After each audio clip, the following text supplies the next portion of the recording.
Le festival musique rock aux arènes, qui se tient habituellement chaque année dans les arènes d'Avenches, n'aura pas lieu cet été. Les organisateurs ont tenté pourtant de trouver un nouveau lieu pour l'édition 2023, car les arènes, vous le savez peut-être, doivent être restaurées. Mais malheureusement, ils n'ont pas réussi à le faire dans les temps. L'espoir reste de pouvoir peut-être espérer une édition 2024. Les responsables de la manifestation ont déclaré avoir travaillé dans ce sens sans relâche pour trouver un nouveau site correspondant à l'identité du festival, parce que ça c'est évidemment très important. Mais leur nouveau projet doit encore mûrir pour pouvoir trouver sa place sur le long terme, et on en parle ce matin avec la fondatrice, organisatrice et programmatrice du festival Rock aux Arènes, Charlotte Carrel. Bonjour Charlotte. Salut Philippe. Ça va? J'ai pas dit de bêtises là, c'est bon? Non, je crois que tu as exactement résumé la situation, c'est parfait. Bon très bien, merci d'être avec nous, merci d'être là. Merci à toi. Ce matin, parce qu'on va essayer de se remémorer quelques bons souvenirs de festival Rock aux Arènes. Alors sans vouloir remuer le couteau dans la plaie, j'imagine que ça doit faire quand même quelque chose, quand on regarde un petit peu dans le rétroviseur, ces 30 dernières années, ce festival incroyable, ce rendez-vous qui n'aura pas lieu cette année. Comment on se sent? On se sent quand même un peu triste, c'est vrai, mais on était préparé quand même à cette fermeture du site pour rénovation, d'ailleurs qui est nécessaire, il faut le dire.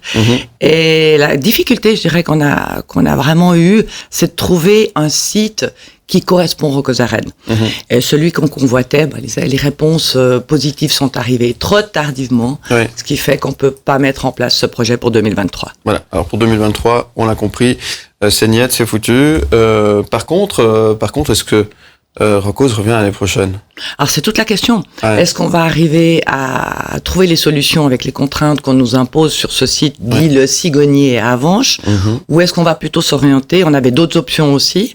Donc est-ce qu'on va plutôt s'orienter sur une autre option? C'est tout ce qu'on va devoir définir d'ici peu en fait pour préparer l'année 2024, parce qu'il faut savoir aujourd'hui qu'il faut pratiquement une année voire 2 ans d'avance pour boucler le programme. On imagine, oui, c'est effectivement assez compliqué. Et apparemment, quand on parle avec les organisateurs et les programmateurs, ça a l'air chaque année d'être de plus en plus compliqué, en fait. C'est ça?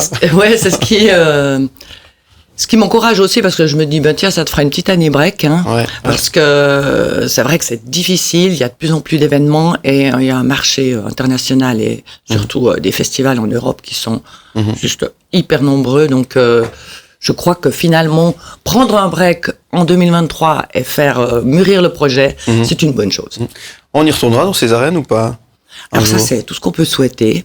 C'est qu'effectivement, les arènes, après leur rénovation, soient réouvertes aux artistes et au public. Là, il y a quand même quelques années de travaux, c'est vraiment compliqué. Alors, sur la base, on parle de 5 ans, voire plus. Donc c'est vrai qu'on espère quand même que l'objectif final, c'est de réouvrir ces arènes au public. Donc l'idée, c'est de trouver un site finalement qui pourrait accueillir quelques années, c'est ça, la structure et l'organisation du festival Rock aux Arènes, c'est ça? Oui, et c'est surtout l'idée de trouver pour quelques années un site qui reste chaque année. Si on doit imaginer faire une année sur un lieu, l'année suivante sur un autre lieu, c'est vraiment pas notre objectif. Donc on cherche vraiment notre place sur du long terme, quand même 5 à 7 ans. Et on sait pas encore, c'est encore une inconnue aussi si après la rénovation du site, on pourra y retourner. Et ce marché des festivals, on l'a évoqué il y a quelques instants, il devient aussi compliqué parce que des festivals, il y en a de plus en plus. C'est presque chaque village ou chaque ville qui organise son événement chaque été. Ça aussi, ça a changé les contraintes d'organisation. Je pense que c'est ça a complètement changé, effectivement.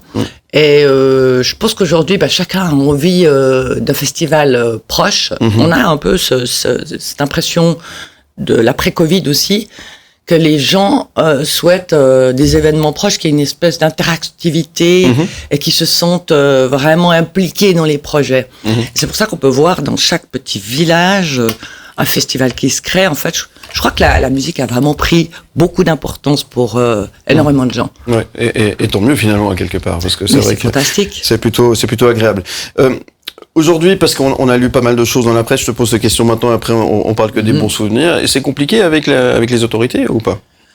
C'est toujours compliqué quand on n'a pas trouvé la solution parce qu'en fait, j'imagine qu'avant, j'aurais quand même souhaité que ce festival qui est étroitement lié, qui a été fondé à Avenches dans les arènes, reste dans les lieux.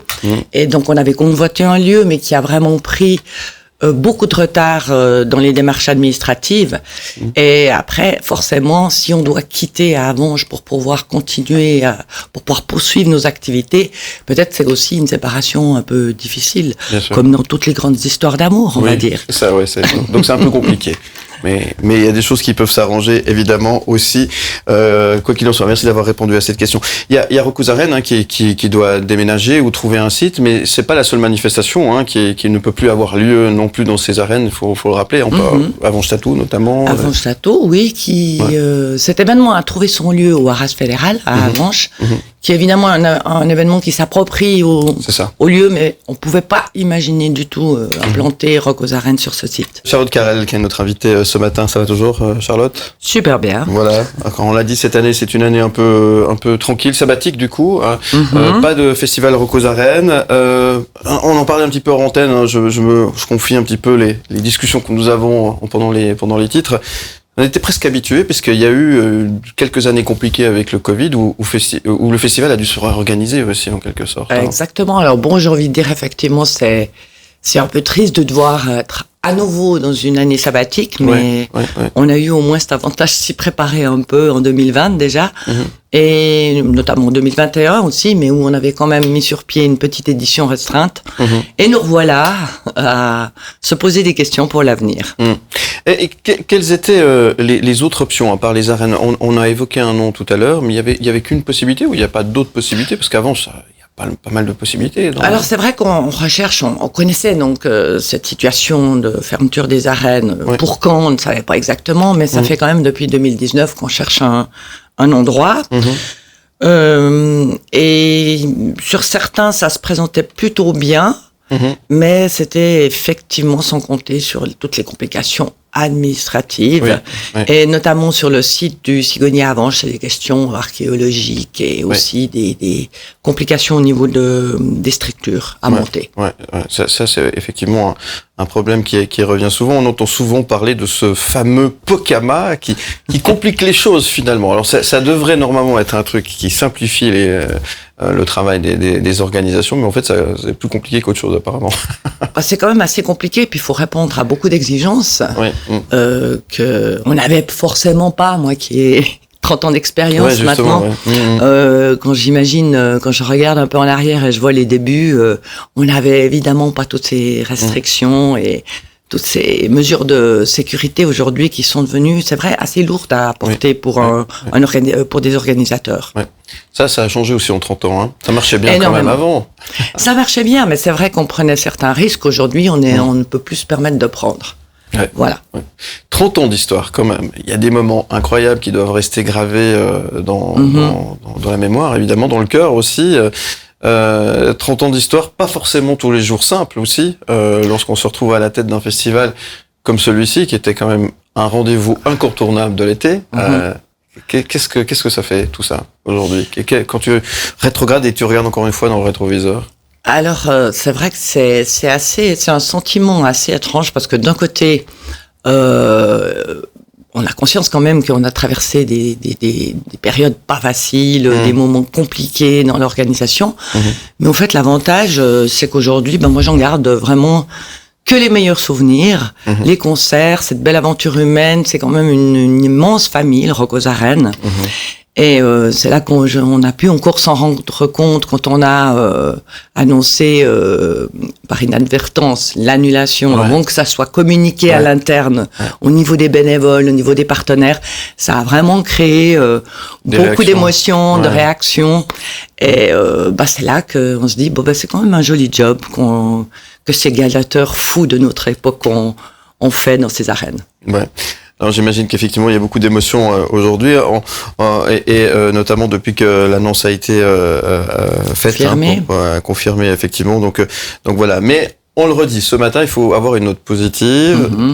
Il y a des choses qui se profilent à l'horizon. On le répète encore une fois, ça n'est pas fini l'aventure. En tout cas, on y travaille. C'est un dur labeur, il faut le dire quand même. pour retrouver quelque chose aussi unique et aussi original que le Rock aux Arènes dans un site magique. Et c'est tout là le challenge, c'est vraiment de trouver notre place et un site canon pour l'avenir. Ouais.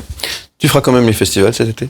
Ah, certainement, oui. Ça va me laisser beaucoup de temps pour faire des festivals et les visiter. Ouais. Tous mes collègues fatigués. Lesquels tu aimes fréquenter, à part le tien de festival? Quels sont les festivals qui sont inspirants? J'aime beaucoup aller, c'est vrai que je suis une fidèle du Montreux Jazz. J'apprécie la qualité, l'ambiance. Je vais chaque année aussi, évidemment, chez mon ami du Champ du Gros, dans le Jura, qui est quand même un festival complètement atypique. Festineuche également, le Caribana Festival. Donc il y en a énormément sur la Suisse allemande aussi. J'ai beaucoup fréquenté le Gourten, Saint-Gall. Donc il y a de quoi faire surtout l'été, avec tous les festivals qu'on connaît. C'est inspirant d'aller voir les autres parce que toi, tu avais ce festival qui était complètement différent par son site. Évidemment, ça n'aura pas la même saveur si ça se fait ailleurs, mais le tien de festival, il était spécial parce qu'il venait de là, en fait, il venait du cœur. Ouais. Absolument, puis je pense que ce qui m'a aussi motivé aussi longtemps, c'est malgré les difficultés parfois, il faut le savoir quand même, quand on travaille sur un site archéologique, c'est pas simple. Oui, j'imagine. C'est vraiment la qualité du site, du son, un son exceptionnel. Et cette visibilité que le public avait avec l'artiste. C'est vrai. Donc c'est quand même un lieu hyper confortable pour voir des concerts. Quoi. Merci Charlotte Carrel d'être avec nous ce matin pour revenir sur cette année sans festival. On l'a dit. Par contre, tu nous l'as dit aussi. Vous travaillez sur une suite, évidemment, et on a hâte de pouvoir découvrir la suite de cette aventure rockose. Juste avant de passer aux questions, une autre question, c'est aussi se réinventer, être directeur ou programmatrice ou directrice d'un événement tel que Rock aux Arènes. Il y a quelques années en arrière, tu as instauré les soirées Electros Arènes. Tu étais la première à faire ça dans un festival. Ça a été assez décrié au début. Moi, j'ai quelques souvenirs. Je me dis, mais qu'est-ce que ça vient foutre dans un festival de rock? Et puis après, quelques années après, il y a tout le monde qui fait la même chose. T'avais un petit peu ce regard avant-gardiste. Ouais, je crois que c'est toute l'originalité du Rock aux Arènes, c'est qu'on avait vraiment ce regard avant-gardiste. Par contre, il faut le dire aussi, sur les dernières années, ça a été plus compliqué aussi de mettre en place des choses nouvelles, etc. Notamment par rapport aux contraintes du site qui commençaient à se restreindre de plus en plus. Un petit peu comme on vous coupe un peu les ailes sur la manière d'organiser et de faire.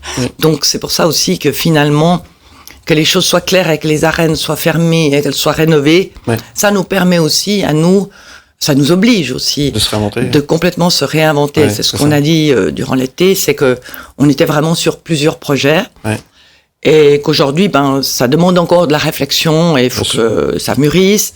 Et l'idée, c'est d'arriver à quelque chose de frais, de nouveau. Évidemment. Évidemment, pour donner un coup de fraîcheur à tout ça, évidemment. L'autre, on peut l'évoquer très brièvement, l'autre contrainte technique, c'est que les productions des artistes sont de plus en plus grandes. Puis que les arènes, on peut pas les agrandir aussi, et ça devient aussi problématique. Absolument. C'est beaucoup d'exigences techniques aujourd'hui et des coûts qui explosent en production, évidemment. Non seulement en cachet, mais et avec toute l'organisation également, c'est des coûts aujourd'hui de plus en plus importants au niveau sécurité technique. Plein de facteurs qui font que ça devient vraiment une prouesse d'équilibrer un festival aujourd'hui. Alors, avec le recul, l'électro, ça a sa place dans un festival ou pas? Moi, je trouve complètement. Complètement, parce qu'il faut vraiment s'adapter aux tendances musicales. Et aujourd'hui, l'électro en fait partie. La techno aussi. On a fait l'essai sur Avanche, un peu plus difficile. Je pense que c'est plus urbain, techno. Donc, je m'y aventurerai un peu moins aujourd'hui. En tout cas, pas sur le cadre d'un festival. Mais je pense qu'il faut vraiment s'ouvrir à toutes les tendances musicales. C'est important si on veut s'appeler programmateur. Rock, ça restera rock. Alors rock, c'est un bien grand mot, c'est comme le jazz. C'est tellement large. Le rock, certainement, il est toujours là, évidemment. Et ça fait partie aussi de notre ADN, c'est clair, de notre époque. Mais aujourd'hui, voilà, toute la panoplie, tout ce qu'on peut découvrir en musique n'est pas forcément et uniquement du rock. Il faut s'ouvrir. Il faut s'ouvrir énormément. Merci Charlotte Carrel d'être avec nous. Des messages qui sont arrivés sur notre numéro WhatsApp au 079 121 9000. Et voici notamment quelques-uns de ces messages que tu as sélectionnés, Elsa. Exactement. Une première question, je crois que ça se prononce comme ça, Nacho, qui demande quelles sont les implications du fait d'être une femme dans l'organisation de grands événements. Oula, question piège. Mais c'est une bonne question. Ouais, c'était une bonne question. Enfin, il n'y en a pas beaucoup, c'est pour ça aussi. Ça implique beaucoup de choses. Ça implique effectivement, je l'ai souvent dit, d'être une femme dans un milieu quand même assez masculin, on va le dire, en Suisse, n'a pas toujours été simple. Et surtout, j'ai pas forcément toujours obtenu l'appui que j'aurais souhaité de mes homologues. Et c'est dommage parce que aujourd'hui, certains s'en rendent compte aussi que une femme a son importance et qu'il est important de l'écouter aussi et qu'elle peut avoir des bonnes idées. Et ça a été souvent même des bonnes idées. Des bonnes idées. Et c'est vrai que ça a été un milieu un peu dur. Je vais pas le cacher, que j'ai parfois beaucoup pleuré devant la rudesse et la méchanceté. On dit toujours que la gentillesse ne coûte pas cher, mais c'est effectivement le cas dans ce milieu. Ça n'a pas toujours été très très simple, mais je pense que moi je fais confiance à la nouvelle génération qui va beaucoup évoluer à ce niveau-là. Et je me serais forgé une carapace. Et aujourd'hui, je suis pas déçue. J'ai eu plein de belles expériences. Ouais. Mais aujourd'hui, tu as envie de continuer ou tu as envie de regarder ça avec un petit peu de recul? Alors, si tu me poses la question, aujourd'hui même, j'ai besoin d'un peu de recul. Un peu de recul, oui. Pourquoi? Parce que je pense que j'ai besoin de boucler une histoire pour en réécrire une autre. Donc, elle est en train de s'écrire, mais c'est vrai que pour moi, ce qui est important, c'est d'avoir vraiment quelque chose qui motive, un lieu. Alors, le concept est là, mais le lieu n'est pas encore adapté. Donc, ça, c'est vraiment toute la difficulté pour la suite. Et la relève est assurée ou pas? Il faut la motivation. J'espère. J'espère. Enfin, j'ai essayé d'y travailler, mais j'avoue que c'est assez compliqué parce qu'aujourd'hui, qui veut prendre toute cette charge et ces risques? C'est ça. Question. D'autres questions, justement. Manu, quel était le premier artiste que vous avez signé? Est-ce que vous vous en rappelez? Alors, en 1992, lors de la première édition, donc on avait uniquement des artistes suisses, je crois 7 groupes sur scène, pour à peu près 700 personnes dans l'arène quand même, et pour un budget de environ 70 000 francs, 50 et 70 000 francs. Que des 7. Voilà, première édition. Je l'ai résumé comme ça, c'est un mémo technique. Et on avait signé Bolac de Bâle. Ah ouais. Bernie Constantin, évidemment, qui a été notre mascotte tout au long de ces 30 ans. Et un des premiers concerts quand même atypiques que j'avais signé, c'est Korn. D'accord. Et c'est une petite anecdote assez intéressante, c'est qu'à l'époque, c'était guère connu encore en Suisse.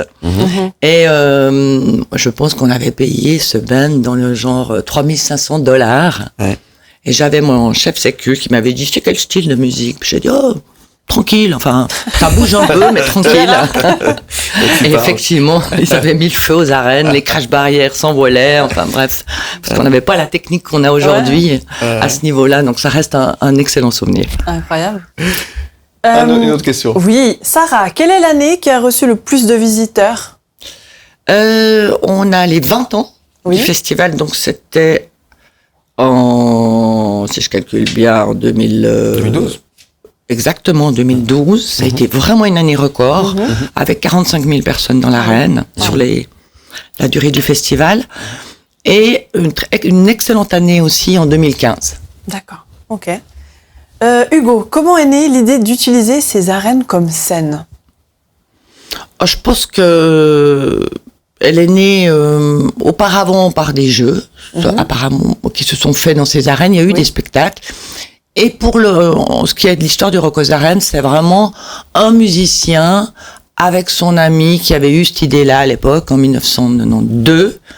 Et ça a été repris. Moi, je suis rentrée en back-office pour aider le président. Et En 93, j'ai repris la programmation et voilà. Notre invitée Charlotte Carrel avec nous, on parle de Festival Rock aux Arènes. On a le temps encore pour une petite question ou deux. Deux peut-être. Allez, deux. Allez. Alors, Renata, quel est votre meilleur souvenir? Très difficile, il y en a beaucoup. Mais ça reste quand même, je pense, la surprise de Green Day quand ils ont mis le feu à la batterie sur scène. Okay. C'est quand même un show assez impressionnant et où les pompiers du village avaient couru sur la scène en pensant que il fallait intervenir et en fait c'était un show préparé et contrôlé. Voilà, ça a brûlé la batterie carrément. David, est-ce que le nom va changer? C'est possible, pourquoi pas. On se laisse... Je suppose qu'il fait allusion au Rock aux Arènes, peut-être. Absolument. Du coup, ouais. Alors, une chose est certaine, c'est que le festival Rock aux Arènes en soi est lié aux arènes, effectivement, et que il porte d'ailleurs aujourd'hui déjà le nom Rockose. Et peut-être que, dépendant du nouveau concept, il pourrait aussi changer. On va se donner enfin beaucoup de liberté. Tout est possible. Tout est possible, oui. Voilà. Merci beaucoup Charlotte Carrel d'avoir répondu à notre invitation. Je sais qu'il y a beaucoup qui t'ont sollicité. Pas eu tous la chance de t'avoir sur le plateau. Non, j'ai pas souhaité beaucoup m'exprimer. J'ai souhaité m'exprimer chez les amis. Eh ben, tu as été la bienvenue. Merci beaucoup d'être venu ce matin. Merci. On fait un petit clin d'œil à toute l'équipe qui travaille derrière avec toi, à tous les bénévoles, toutes ces personnes qui sont aussi un petit peu dans l'émotion, hein, un peu déçues. Probablement déçues, parce que c'est quand même des personnes importantes dans l'organisation du festival, comme je les appelle les gladiateurs fous, qui donnent du temps, qui mettent de l'énergie, au comité de direction, les chefs de secteur. Donc oui, toute notre reconnaissance et notre gratitude va à ces personnes-là qui ont vraiment œuvré pour l'histoire et la belle aventure du Rock aux Arènes.